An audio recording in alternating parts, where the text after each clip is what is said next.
Welcome, welcome, welcome. It's great to always see all of your smiling faces. I hope you are so very well. It feels like it's been a while since we've been able to chat as friends. All of these tech reviews, which are good for the stats, but don't really help the business owners amongst us. So I'm back again for another rant this week, and it's actually people in the local business community that have pissed me off. Firstly, I guess some perspective on where I'm coming from for those that don't know me that well. I started a business in 2011 called Techers IT Solutions. Started from the back of my living room, as most businesses begin with a goal to provide excellent IT support to local businesses. And that was because I just enjoyed fixing things. I felt there was a gap in the market and thought I could help. It was never to get rich quick, make as much profit as I could, sell as much as possible. The goal was always clear: to provide the very best IT support to local businesses. And I worked my arse off from 2011 through to earlier this year when we sold the business. That is almost a decade of hard graft, often working long days to make sure we were always improving and doing things better than we did the day before, and always working to do the right thing by our customers. The last decade I've learned so much about running a business, and I believe that I've already touched on this in another video, which I'll link up here for you, but I have always intentionally tried to do the right thing, even sometimes when that's cost me time or actual physical money to put it right, because I genuinely want to do the good job, do the right thing, and just be nice. It's how my parents brought me up.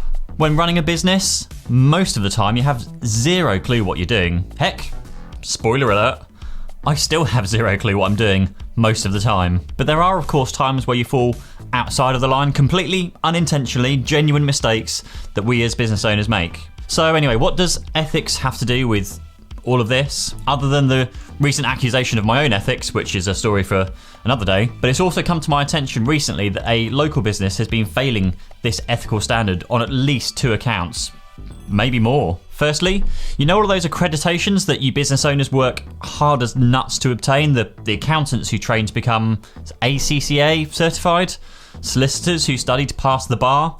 Well, in the IT world, we typically have partnerships with the big companies who actually provide the products and services that we resell. And depending on how much training we do, how many exams we take, and sometimes how much money we make for them by selling their products, we are rewarded with, say, a gold partnership level or a platinum partner level to show our customers that we really do know our stuff. Some of those badges, which we wear with absolute pride, can be the most difficult to obtain. Literally, with the number of companies who have actually obtained them in the world, I could count on these 2 hands. So for someone to show these badges of honor on their website, to show their customers that they're proud to be a platinum partner this, gold solutions provider that, well, you probably aren't surprised, given the name of this video.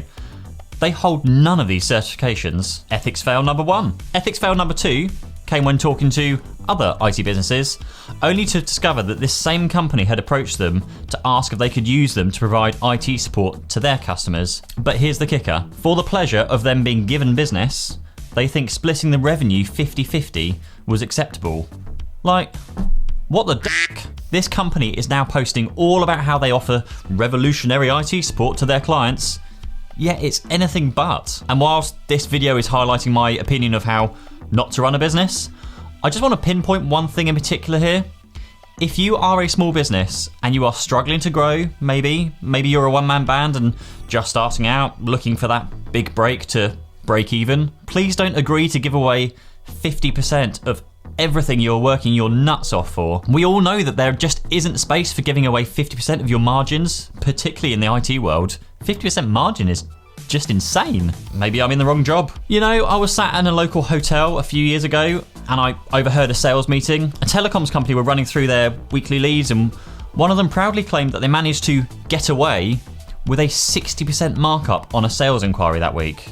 60%. Ethics fail number 2 and 3, I guess. And ethics go through to all aspects of the supply chain. I remember one moment in my career where we had to renew something for a customer, but they took too long to decide, so the quote with our own supplier had expired. Now, we did try to re-quote and get them to honour the same price, but they wouldn't, and instead they gave us a quote that had gone up a fair bit in price since our original one. What happened? Well, another much larger provider had also quoted, and they had the same issue with the renewal, except this provider somehow managed to get the price renewed at the same cost.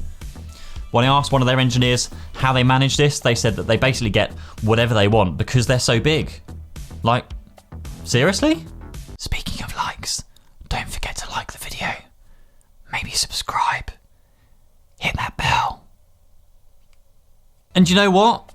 Of all of these things that I've mentioned in my video so far, what is the most common thing that's going to happen here? You lose faith with those people, those companies, completely and utterly. I know that I will never, ever sell the product from that supplier who screwed us over, not in a million years. If they're not going to support me to help me grow my business, well, they can get stuffed. And it's the same with the company who now offers IT support when they're just outsourcing it. They just lose your respect completely and utterly. Instead, the respect will go towards the other businesses out there who are doing everything to their best ability and trying not to pull the wool over your eyes. So yeah, just be mindful of those when you're working with them, be it people, businesses, or suppliers. If you are someone like me who likes to deal with nice people who conduct business professionally with personality, then just make sure they are who you want to work with. Just be nice, okay? Because, shock horror, you can build a successful business without screwing everybody over.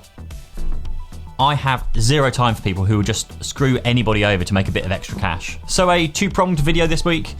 Prong 1, if you run a business, don't shortchange yourself by giving away all of the profit to somebody else for just doing none of the work. Just don't. Prong 2, before you get into bed with a company, whether it's IT, accounts, legal, whatever it might be, then do your due diligence checks. Look at their website, find out who their customers are, pick up the phone. If they have certifications, a quick Google online will normally tell you if they're legitimate certifications or not. If you're not sure, then ask a friend. Maybe even ping me a DM on LinkedIn or Twitter and I'll try and help recommend someone. Anyway, that's all for me this week. Next time on What Grinds My Gears, we can talk about those strange people who think chocolate should not be kept in the fridge. You weird people. Until then, bye-bye.